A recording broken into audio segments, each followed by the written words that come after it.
La méditation de ce 6 mai est intitulée « Le bien et le mal ».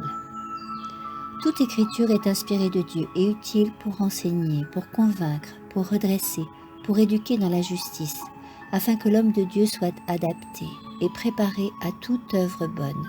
2 Timothée 3, 16 à 17.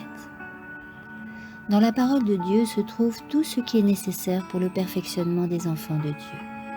Elle est semblable à une maison du trésor, pleine de biens précieux ayant une grande valeur. Pourtant, nous n'apprécions pas ces richesses.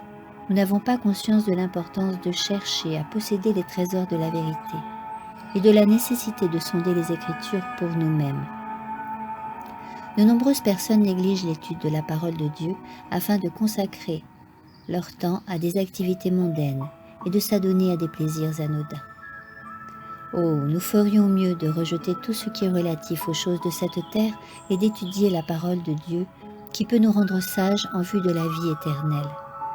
Toute écriture est inspirée de Dieu. Le livre des livres doit être l'objet de toute notre attention et de toute notre révérence. Lorsque ceux qui étudient les Écritures avec sincérité le font pour sonder les vérités inspirées par le ciel, l'Esprit de Dieu est en eux. Le fait de chercher à comprendre la volonté révélée de Dieu ouvre l'esprit, l'élève et lui donne une nouvelle vigueur en mettant en contact ses facultés avec les merveilleuses vérités.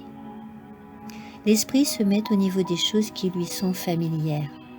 Si tous étudiaient la Bible, nous aurions affaire à des gens mieux développés, capables de réfléchir plus profondément et de montrer un degré d'intelligence supérieur à celui que l'on atteindrait par la seule étude des sciences et de l'histoire profane.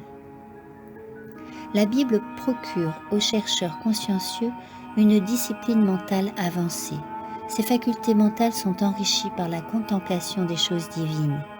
Le moi est humilié, tandis que Dieu et sa vérité révélée sont exaltés. La Bible donne la norme du bien et du mal en définissant clairement le péché et la sainteté.